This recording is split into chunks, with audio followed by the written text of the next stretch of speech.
जय साईं राम। आपकी साईं आंटी आपके बीच। साथियों, अध्याय 20 हम कर चुके और अब प्रस्तुत करती हूँ अध्याय 21। इस अध्याय में हेमांड पंत ने श्री विनायक हरिश्चंद्र ठाकुर B.A. श्री अनंतराव पाटणकर पुणे निवासी और पंढरपुर के एक वकील की कथाओं का वर्णन किया है। ये सब कथाएं अति मनोरंजक हैं। यदि इनका सारांश मनन पूर्वक ग्रहण कर इन्हें आचरण में लाया जाए तो आध्यात्मिक पथ पर पाठकगण अवश्य ही अग्रसर होंगे। यह एक साधारण सा नियम है कि गत जन्मों के शुभ कर्मों के फलस्वरूप ही हमें संतों का सानिध्य और उनकी कृपा प्राप्त होती है। उदाहरण के लिए हेमांड पंत स्वयं अपनी घटना प्रस्तुत करते हैं। वे अनेक वर्षों तक मुंबई के उपनगर बांद्रा के स्थानीय न्यायाधीश रहे। पीर मौलाना नामक एक मुस्लिम संत भी वहाँ निवास करते थे। उनके दर्शनार्थ अनेक हिंदू, पारसी और अन्य धर्म के लोग आया जाया करते थे। उनके पुजारी ने हेमांड पंत से भी उनका दर्शन करने के लिए आग्रह किया, परंतु किसी न किसी कारणवश उनकी भेंट उनसे ना हो सके। अनेक वर्षों के उपरांत जब उनका शुभ काल आया तब वे शिरडी पहुँचे और बाबा के दरबार में जाकर स्थायी रूप से सम्मिलित हुए। यानी जब अच्छा समय आया। भाग्यहीनों को संत समागम की प्राप्ति कैसे हो सकती है? केवल वे ही भाग्यशाली हैं जिन्हें ऐसा अवसर प्राप्त होता है। संतों द्वारा लोक शिक्षा। संतों द्वारा लोक शिक्षा का कार्य चिरकाल से ही इस विश्व में संपादित होता आया है। अनेक संत भिन्न भिन्न स्थानों पर किसी निश्चित उद्देश्य की पूर्ति के लिए प्रकट होते हैं। यद्यपि उनका कार्यस्थल भिन्न होता है, परंतु वे एक पूर्णतः एक ही हैं। वे सब अंदर से एक ही हैं। वे सब उस सर्वशक्तिमान परमेश्वर की संचालन शक्ति के अंतर्गत एक ही लहर में कार्य करते हैं। उन्हें प्रत्येक के कार्य का परस्पर ज्ञान रहता है और आवश्यकता अनुसार वे परस्पर पूर्ति भी करते हैं, जैसा कि निम्नलिखित घटना से स्पष्ट है। श्री ठाकुर एक कर्मचारी थे। वे एक समय भूमि मापक दल के साथ कार्य करते हुए बेलगांव के समीप बड़गांव नामक गांव में आए। वहां उन्होंने एक कानड़ी संत पुरुष अप्पा के दर्शन कर उनकी चरण वंदना की। वे अपने भक्तों को निश्चल दास कृत विचार सागर नामक ग्रंथ, जो वेदांत के विषय में है, का भावार्थ समझा रहे थे। जब श्री ठाकुर उनसे विदाई लेने लगे तो उन्होंने कहा, तुम्हें इस ग्रंथ का अध्ययन अवश्य करना चाहिए और ऐसा करने से तुम्हारी इच्छाएं पूर्ण हो जाएंगी तथा कालांतर में तुम उत्तर दिशा में जाओगे तो सौभाग्यवश तुम्हारी एक महान संत से भेंट होगी, जो मार्गदर्शन करके तुम्हारे हृदय को बहुत शांति और सुख प्रदान करेंगे। बाद में उनका ट्रांसफ़र जुन्नर को हो गया, जहाँ की नाणे घाट पार करके जाना पड़ता था। यह घाट अधिक गहरा और पार करने में बहुत कठिन था, इसलिए उन्हें भैंसे की सवारी करके उस घाट को पार करना पड़ा, जो उन्हें अधिक असुविधाजनक और कष्टकर प्रतीत हुआ। इसके पश्चात उनका ट्रांसफ़र कल्याण में एक उच्च पद पर हो गया, जहां उनका नाना साहेब चांदोरकर से परिचय हुआ। उनके द्वारा श्री साईं बाबा के संबंध में बहुत कुछ ज्ञात हुआ और उनके दर्शन करने की तीव्र इच्छा हुई। दूसरे दिन नाना साहब शिरडी को प्रस्थान कर रहे थे। उन्होंने श्री ठाकुर से भी अपने साथ चलने का आग्रह किया। ठाणे के दीवानी न्यायालय में एक मुकदमे के संबंध में उनकी उपस्थिति आवश्यक होने के कारण वे उसके साथ ना जा सके। इस कारण नाना साहब अकेले ही रवाना हो गए। ठाणे पहुंचने पर मुकदमे की तारीख आगे के लिए बढ़ गई, इसलिए उन्हें नाना साहब का साथ ना देने पर बहुत ही पश्चाताप हुआ, दुख हुआ। फिर वे शिरडी पहुँचे। तब वहाँ उन्हें ज्ञात हुआ कि नाना साहब पिछले दिन ही यहाँ से चले गए थे। वे अपने कुछ मित्रों के साथ जो उन्हें वहाँ मिल गए थे, श्री साईं बाबा के दर्शन को गए। उन्होंने बाबा के दर्शन किए और उनके चरण कमलों की आराधना कर अत्यंत हर्षित हुए। उन्हें रोमांच हुआ और उनकी आंखों से अश्रुधाराएं प्रवाहित होने लगी। त्रिकालदर्शी बाबा ने उनसे कहा, इस स्थान का मार्ग इतना सुगम नहीं जितना कि कानड़ी संत अप्पा के उपदेश या नाणे घाट पर भैंसे की सवारी थी। आध्यात्मिक पथ पर चलने के लिए तुम्हें घोर परिश्रम करना पड़ेगा, क्योंकि यह अत्यंत कठिन पथ है। जब श्री ठाकुर ने सार गर्भित शब्द सुने जिनका अर्थ उनके अतिरिक्त और कोई न जानता था, तो उनके हर्ष का पारावार न रहा। बहुत खुश हो गए वो, और उन्हें कानड़ी संत के वचनों की भी याद आ गई। तब उन्होंने दोनों हाथ जोड़कर बाबा के चरणों पर अपना मस्तक रखा और उनसे प्रार्थना की, प्रभु मुझ पर कृपा करो और इस अनाथ को अपने चरण कमलों की शीतल छाया में स्थान दो। तब बाबा बोले, जो कुछ अप्पा ने कहा वह सत्य था, उसका अभ्यास कर, उसके अनुसार ही तुम्हें आचरण करना चाहिए। व्यर्थ बैठने से कुछ लाभ ना होगा। जो कुछ तुम पठन करते हो उसको आचरण में भी लाओ, अन्यथा उसका उपयोग ही क्या। गुरु कृपा के बिना ग्रंथ अवलोकन और आत्मानुभूति निरर्थक है।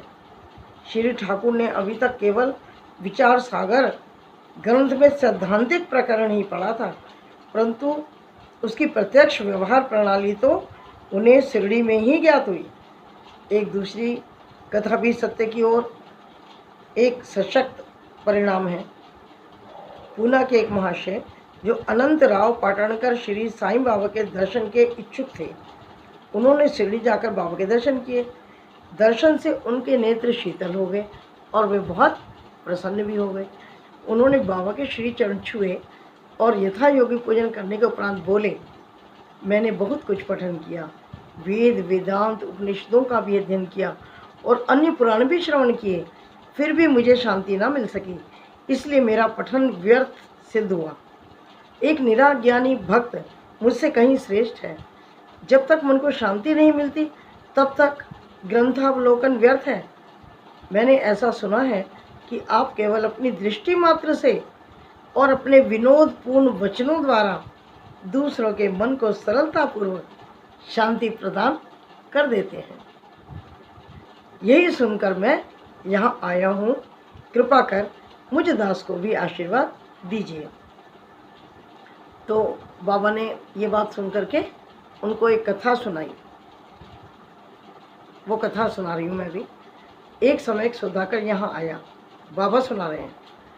उसके सम्मुख ही एक घोड़ी ने लीद दी। जिज्ञासु सौदागर ने अपनी धोती का एक छोर बिछाकर उसमें लीद के 9 गोले रख लिए और इस प्रकार उसके चित्त को शांति प्राप्त हुई। श्री पाटणकर इस कथा का कुछ अर्थ ही न समझ सके, इसलिए उन्होंने श्री गणेश दामोदर दादा केलकर से उसका अर्थ समझाने की प्रार्थना की और पूछा कि बाबा के कहने का अभिप्राय क्या है। वे बोले कि जो कुछ बाबा कहते हैं उसे मैं स्वयं भी अच्छी तरह नहीं समझ सकता, परंतु उनकी प्रेरणा से जितना मैं समझ सका हूँ वह मैं तुम्हें बताता हूँ। घोड़ी है ईश कृपा और 9 एकत्रित गोले हैं नव विधा। जैसे 1 श्रवण, नंबर 2 कीर्तन, नंबर 3 नाम स्मरण, नंबर 4 पाद सेवन, नंबर 5 अर्चन, नंबर 6 वंदन, नंबर 7 दास्य, नंबर 8 सख्य और नंबर 9 आत्म निवेदन। ये भक्ति के 9 प्रकार हैं। इनमें से यदि एक को भी सत्यता से कार्य रूप में लाया जाए तो भगवान श्री हरि अति प्रसन्न होकर भक्त के घर प्रकट हो जाएंगे। समस्त साधनाएं अर्थात जप तप योग अभ्यास और वेदों के पठन पाठन में जब तक भक्ति का संपुट ना हो, यानी भक्ति जब तक उसमें समाहित ना हो तब तक वो शुष्क हैं, यानी कि रूखे सूखे हैं। आनंद तभी आएगा इन सब चीज़ों में जब इनमें भक्ति भी जुड़ेगी, समाहित हो जाएगी। वेद ज्ञानियों और ब्रह्म ज्ञानी की कीर्ति भक्ति भाव के अभाव में निरर्थक है। भक्ति का होना जरूरी है। आवश्यकता है तो केवल पूर्ण भक्ति की। अपने को भी उसी सौदागर के समान जानकर और व्यग्रता और उत्सुकता पूर्वक सत्य को खोज करें और 9 प्रकार की भक्ति को प्राप्त करें, तब कहीं दृढ़ता और मानसिक शांति प्राप्त होगी।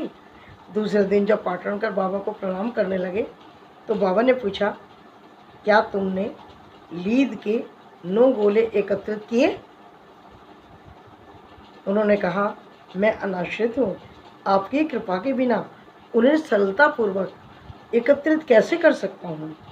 बाबा ने उन्हें आशीर्वाद देकर सांत्वना दी, तुम्हें सुख और शांति प्राप्त हो जाएगी। जिसे सुनकर पाटणकर को बहुत अधिक खुशी हुई, क्योंकि शांति की तलाश में तो आए थे ना, और बाबा ने कहते शांति मिलेगी, तो खुशी तो होना ही था। भक्तों के दोष दूर करने के लिए उचित पथ पर ला देने की बात बाबा त्रिकालज्ञता की एक छोटी सी कथा का वर्णन कर इस अध्याय को समाप्त करेंगे। एक समय पंढरपुर से एक वकील शिरडी आए। उन्होंने बाबा के दर्शन कर उन्हें प्रणाम किया और कुछ दक्षिणा भेंट देकर एक कोने में बैठकर वार्तालाप सुनने लगे। बाबा उनकी ओर देखकर कहने लगे, लोग कितने धूर्त हैं जो यहाँ आकर चरणों पर गिरते और दक्षिणा देते हैं, परंतु पीठ पीछे निंदा करते हैं। कितनी आश्चर्य की बात है ना। यह पगड़ी वकील के सिर पर ठीक बैठी और उन्हें पहननी भी पड़ी।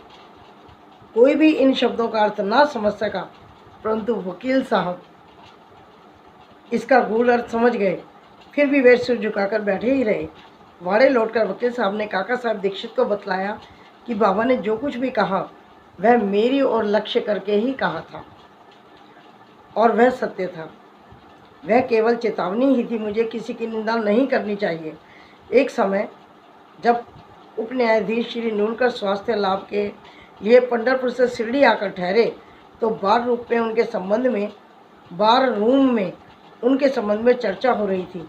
विवाद का विषय था कि जिस व्याधि से उप न्यायाधीश अस्वस्थ हैं, क्या बिना औषधि सेवन के केवल साईं बाबा के शरण में जाने से ही उससे छुटकारा संभव है?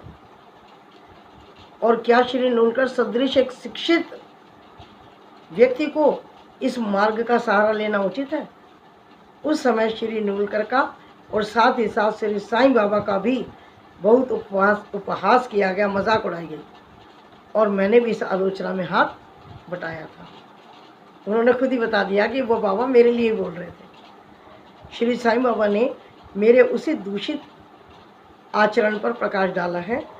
यह मेरे लिए उपहास नहीं बल्कि एक उपकार है, जो केवल उपदेश है कि मुझे किसी की निंदा नहीं करनी चाहिए और ना ही दूसरों के कार्य में विघ्न डालना चाहिए। शिरडी और पंढरपुर में लगभग 300 मील का अंतर है।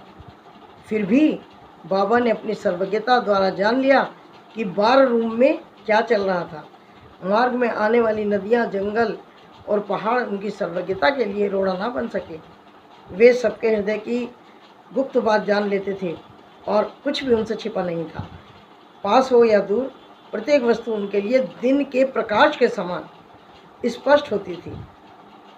इस घटना से वकील साहब को शिक्षा मिली कि कभी किसी का छिद्रान्वेषण अथवा निंदा नहीं करनी चाहिए। यह कथा केवल वकील साहब के लिए नहीं, वरन हम सबके लिए शिक्षाप्रद है। श्री साईं बाबा की महानता कोई ना आंक सका और ना ही उनके अद्भुत लीलाओं का अंत ही पा सका।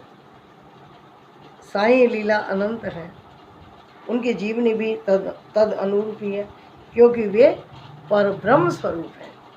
श्री सद्गुरु साईनाथार्पणमस्तु। शुभम भवतु। साथियों, पाठ 21 अध्याय 21 संपूर्ण होता है और 22 अध्याय के साथ फिर आपके बीच हाजिर हो जाऊंगी साईं आंटी चैनल के माध्यम से। चलती हूँ।